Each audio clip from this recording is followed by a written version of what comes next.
Hello, my name is Ali Iqbal, And my name is Kenan Mamedov. and today we are going to be talking about the historical personality Catherine the Great of Russia. This is the story of how a German born princess became ruler of one of the most powerful empires of the time. Sophie Frederick August Prisen was the daughter of a German born prince and but through her mother she also had some roots to the Dukes of Holstein. Now, when she was just 14, she was chosen to be the future wife of the future heir to the Russian Empire, Peter III. However, after she arrived in Russia, it was not the life that she had thought it would be. Her marriage, unfortunately, for 18 years was full of humiliation, and she had to go through a lot until she finally ascended to the throne. Now, had her husband, Peter III, been a sane, normal person, she would have not ascended to the throne. And the reason for that is that he had problems, as in he was neurotic, he was rebellious, he was obstinate, and a possible alcoholic. However, at that point, Catherine started to gather support for her adopted country. And this gave her the popularity that she needed.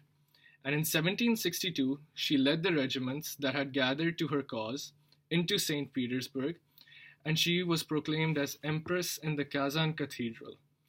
Now, Peter III abdicated and was assassinated 8 days later, and his assassination is still suspicious among people. People think that Catherine might have done it, but there is no actual proof of the assassination. She was crowned in a great ceremony in Moscow in September 1762 and began a reign that was to span 34 years. And she received the title of Tsarina Catherine II. Her objective was to make Russia a powerful state. And from her early days, she had dreamt about establishing a reign of order and justice, to spread education, and she built a court that was to rival that of Versailles.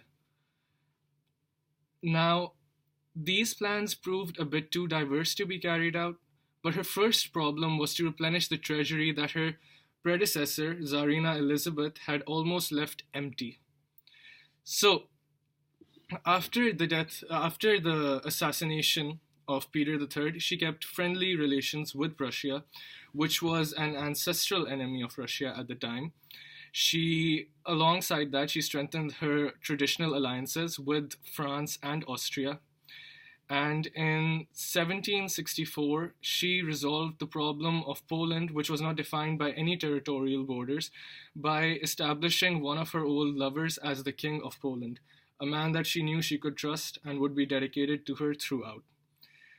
Now, as she had little success with her reform, unfortunately, now frustrated by this, she managed to launch a pretext of war against the Ottoman Empire. And in this time and in this era, under her reign, the Ottoman Empire would see the greatest defeats that it had ever seen at the time. Now, talking about those battles, Kenan will continue. She has influenced in four battles. The first one is the Battle of Cheshma. It was between July 5, 1770 and July 7, 1770.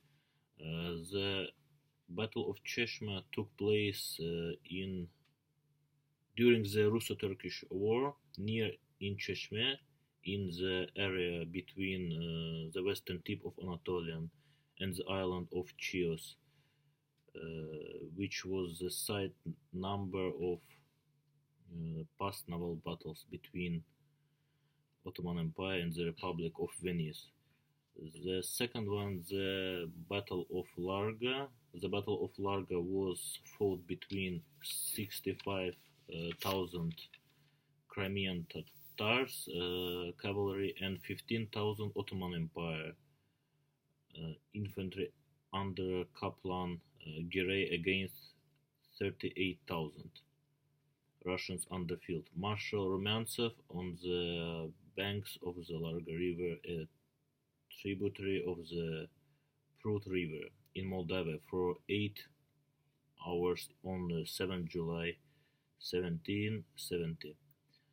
Battle of Rimnik. The Battle of Rimnik on September 22, 1789 took place in Wallachia near the Raminchu Sara during the Russo-Turkish War of 1787 and 1792. The Russian general Alexander Suvorov had cooperated with Habsburg General Prince Josias and attacked the main Ottoman army under Grand Vizier Senes Hassan Pasha. And also the last one, Battle of Kagul. The Battle of Kagul occurred in 1st August 1770 during the Russo-Turkish War on 1768 until 1774. It was the decisive and most important land battle of the war, and one of the largest battles of the 18th century. It was fought in Moldavia near the village Frumoasa, nearly a month after the Russian victory of Larga. That is all I listed, all of her battles. Well, also important battles. Well, unfortunately, despite her success with the battles, she was the ruler of Russia. And it was during this time that even though she saw some good victories against the Ottomans, she was facing some problems back in Russia also. And that started with a plague, a terrible plague that broke out in Moscow. Now, alongside that, there was an uprising that had started against her by a former officer named Yamalan uh, by Yamalan Sai.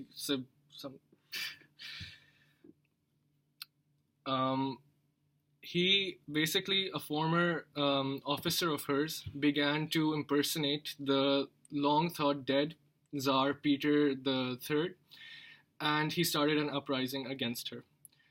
However, she was able to counteract that uprising by sending counter forces of her own, and he was beheaded. Unfortunately, this did not crush that spirit of revolution, and Catherine soon realized that the people that she had sympathized with were to be feared more than they had to be sympathized. At the time of the French Revolution, she had been a friend to the Enlightenment. However, she did not wish to give up her privileges and described her own profession as that of being an aristocrat. So, to this day, Russians continue to admire Tsarina Catherine the Great and see her as a source of Russian pride. At the end of her reign, she died of a stroke at the age of 67 in the year 1796. During her time, Russia had expanded westward and southward over an area that comprised of more than 200,000 square miles. This is the story of Tsarina Catherine the Great. Thank you very much.